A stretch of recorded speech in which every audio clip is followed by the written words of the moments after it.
Merhaba arkadaşlar, kanalımıza hoş geldiniz. Bugün sizler için güzel çiftimiz Fahriye Evcen ve Burak Özçivit'in en güzel ve en yeni karelerini sizler için hazırladık.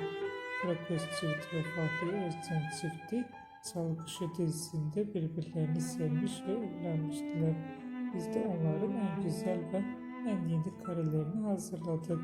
Bu videoların devamı gelmesini istiyorsanız kanalımıza abone olup yorum yazmayı unutmayın. Kanalımızda daha birçok video bulabilirsiniz. Bizi izlemeye devam edin. Herkese teşekkür ederiz.